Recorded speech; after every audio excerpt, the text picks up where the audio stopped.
Et nandakulanga tama osala d'état akende na magasin kita omona pasteur ba violé la violé à liboso la c'est qu'est-ce que tu vas faire? Et à l'église tout le monde a dit Joyce la fille de maman elle est grosse. Le Seigneur m'a dit la honte c'est pas pour moi. Maman Micheline papa je reste atika maman olukuta. Atika maman olukuta. Le père des maçons c'est Satan. Atika baba kamako wangana ngadi ba viola mwana na ndako neza mamba lokuta. Soki makambo ya mwana kwa na libulu abi vidéo ezate mais mwana ba viola na ndako ne vidéo ezali. Ezali? Oui, vidéo ezali. Na habité so par page la soza nango ba ko balancer ngo. Régit la biso vidéo. Oyaki nango? Oui.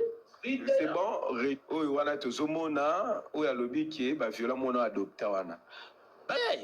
Ba viola e problème ezali nzambe atelemi.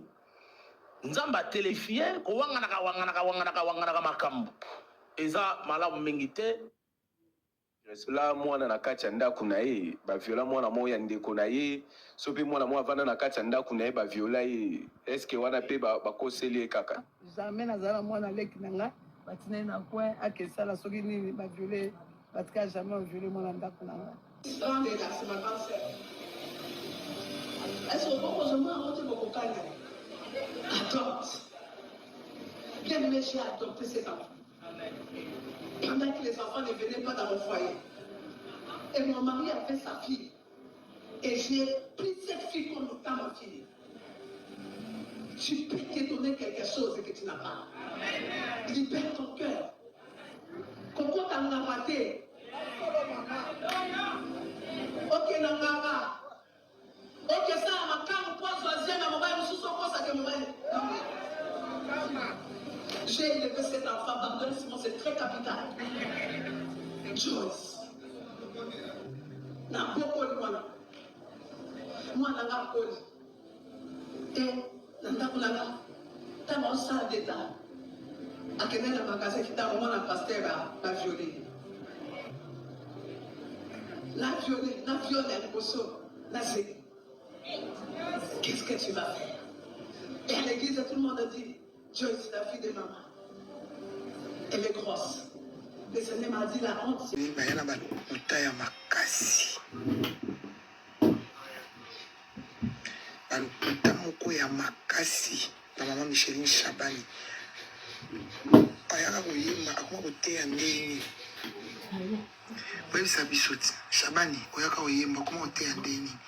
Okuma ti mama olanga akufa yo inemi na ye mutaya na yo akufa me bosola te oyana c'est bimiseli ba vérité yo saka na Google mama Micheline Chabani osaka na Google ya mwana babambi yango ozwi ba yanko ba awa so wanganika ba maman moi mukolo azokosa neti maman mbili ya belle bili yo tambili ya belle ilubanza maman Micheline Zambe na moya olatike mo vanzina bo santu ozinga mina bajelo bakoyemela kayo tongo pe papa Zambe na moya olatike mo vanzina bo santu ozinga mina bajelo bakoyemela kayo tongo pe papa MDG TV, une chaîne Went pour la cause de Christ. Mafuta ya sika, mafuta ya sika, mafuta ya sika.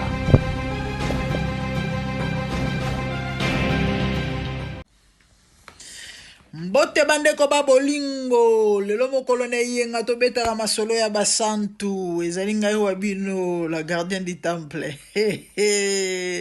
balobi l'équation de plusieurs inconnus la mifa bomo na tomboli commentaire oyo bo permettre nga voilà et j'ai fait la paix avec maman Micheline nalobaki yango awa nazana problème mote na maman Micheline mais cela n'empêche na laver image na ngai ok parce que malgré pardon na senga qui est d'accord na pardon wana te Et pour na bango, je l'ai fait exprès.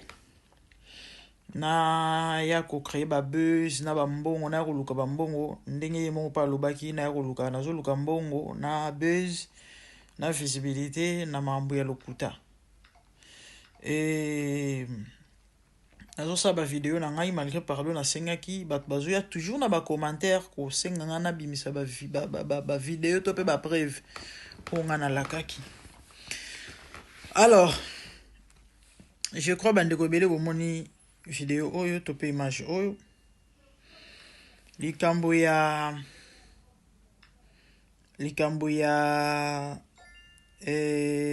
mwana ba violaki na ndako mama Micheline. Et maman Micheline alobaki na ndako na ye batikala ko violer mwana mon côté. Et à ma grande surprise vidéo ebimi et vidéo yango ezala te oyo bato mosusu balobaki parce que nga na bayaki kobimisa vidéo po vidéo o nga na landaka ezala ndeko mo moto abetaka lisolo. Et neti eza maman Micheline te, c'est pas la peine parce que eza ye te natikaki. Et sikoyo vidéo ebimi ezali vidéo ya ye moko maman Micheline. Eza vidéo ya ye moko maman Micheline ndenge azo expliquer ndenge ba violaka mwana wana oyo ye adopta na ndako na ye. Ok, toyoka et na osenga na bato oyo bo partager ki vidéo ya maman Micheline pona ko salir nga na bato bo finga kinga na o selinga ba émission na bisa bino no ba blogueur ba sangeli ngai nazo luka ba vie nazo luka mbongo na mambo lokuta monter de toutes pièces et bozwa pe courage ya ko panza vidéo oyo. Pierre Olobana Mokilike, effectivement, j'avais raison. Bonjour, courage, voilà. Donc, bon, regardez, maman Micheline, Nazoloba, Nani Batmoussouba, celle là en émission. Et attendez, Natia volume. Mais gars, ça n'a moins c'est, hein. Attendez.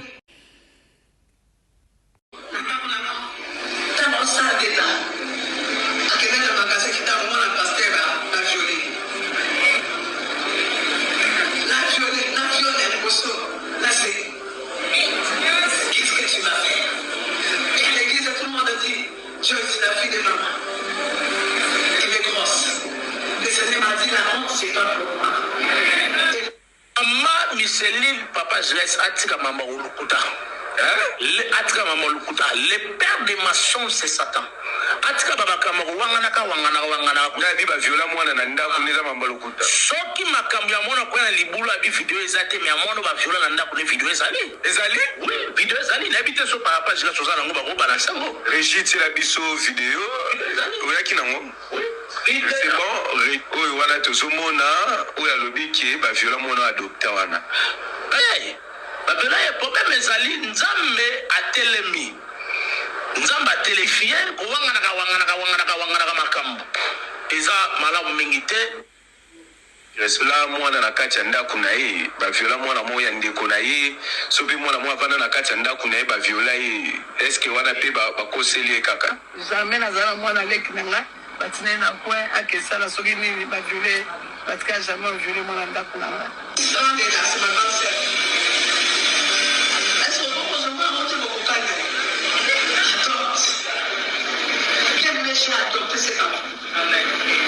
Pendant que les enfants ne venaient pas dans mon foyer. Et mon mari a fait sa fille. Et j'ai pris cette fille pour le temps entier. Je peux te donner quelque chose que tu n'as pas. Libère ton cœur. Pourquoi tu en as raté? Ok,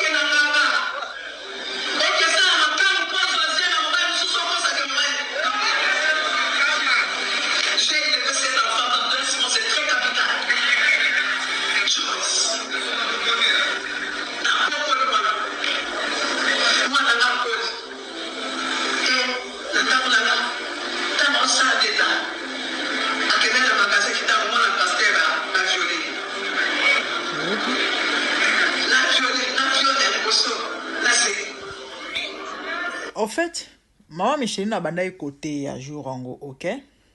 Mate ya mo kitoko makasi.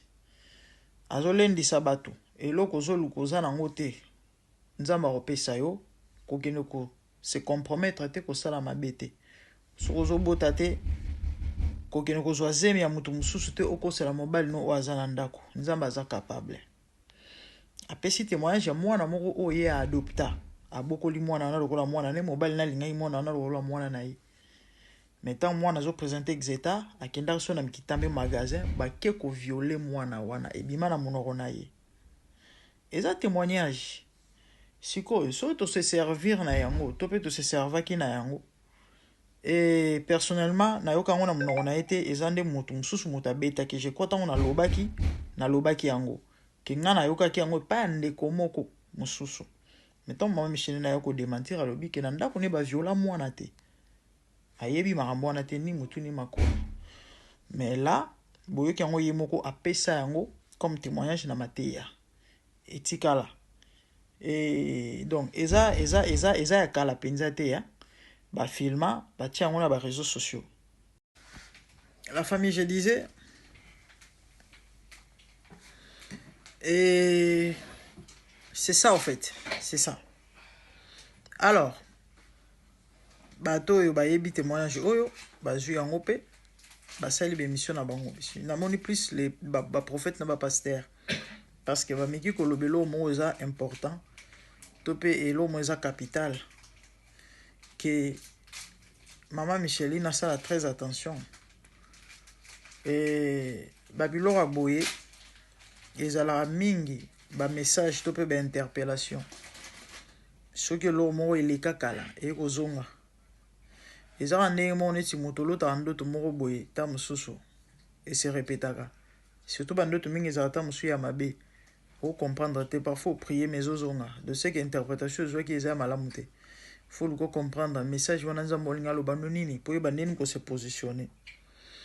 Et maman Micheline a se ressaisir aza mosela nzamba luka nzambe aluka comprendre lo nini nzamba zolinga aloba na ye par rapport ya ba makambo nyonso parce que sinon te humiliation kozala munene makasi et kozala mabe et kozala vraiment ya bien te pour tant ba biloko boy bando bima et du coup ba comprendre que non effectivement ezaki makambo solo mais yende moto akosi siko lo ba bazolo beza vidéo kutu eza récente eza penza ya bakala te ba filmaka ye ba tiango pe na YouTube na église na imoko parce que personne na église na imoko je crois bien po ezali mate ya banda kote ya likolo cher siko soki a osé ko wangana eloko aboye et bon oyo ya kala ba image à l'époque réseaux sociaux ezalaka te allez-y comprendre oyo etikala comme archive réseaux sociaux déjà banda ko exister.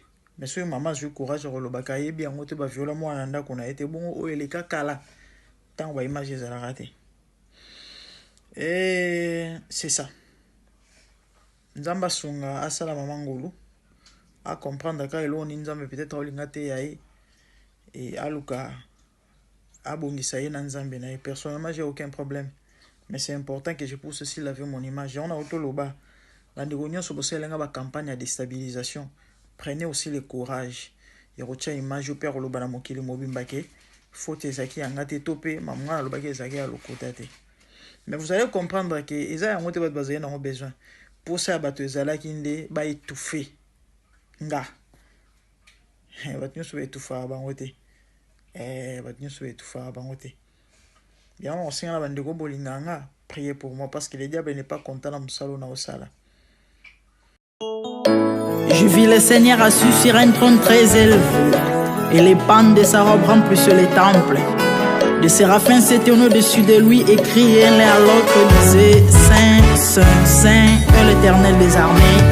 Toute la terre est pleine de sa gloire. Dans les cieux des cieux, là où vivent les rois, il y a des créatures qui l'adorent et les louent. Dans les lieux célestes, là où règne mon roi, il y a des anges qui chantent, jour et nuit, sa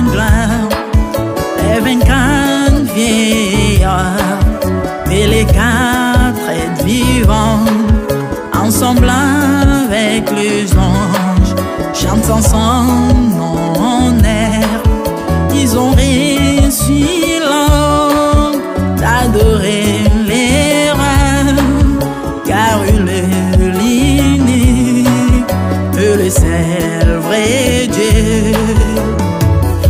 Seigneur, reçois favorablement les paroles de ma bouche, car les portes furent ébranlées dans leur fondement par la voix qui retentissait, et la maison s'était remplie de fumée. Glorifie-toi. Dans les cieux, sur la terre, même sous la terre, toute langue confesse que Jésus est Seigneur, car il est élevé au-dessus de toutes choses, et son nom est au-dessus de tout nom. Jésus, je m'avance devant toi, oh mon Dieu, mon roi, unissant ma voix avec ceux des anges, en jetant nos courants et des coups pleins de parfums odoriférants, nous rendons plein rêve.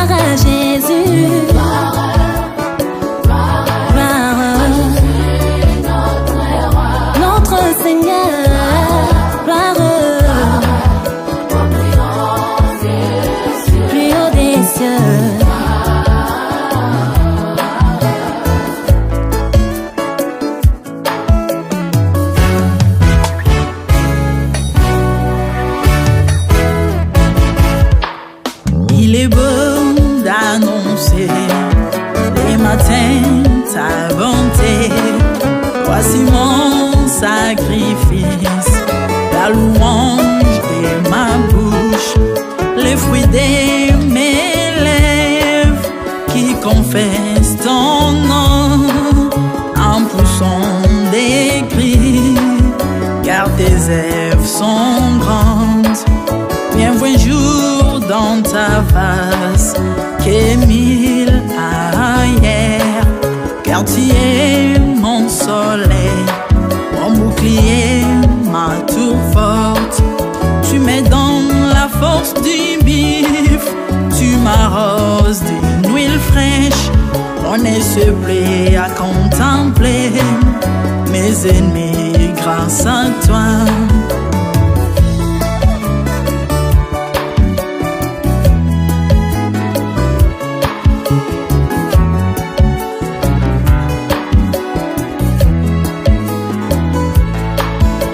Prospère dans tes parvis, je porte des fruits, même dans ma vieillesse, plein de sève verdoyant, comme le palmier les justes croissent, et s'élèvent comme les cèdres du Liban plantés dans les jardins de Dieu. Dieu des vengeances s'élève pour venger mes ennemis. Il mettra la fin à la malice de leurs œuvres, car il est le Tout-Puissant, l'Éternel des armées, El Shaddai Adonai, El Elyon Sabaoth.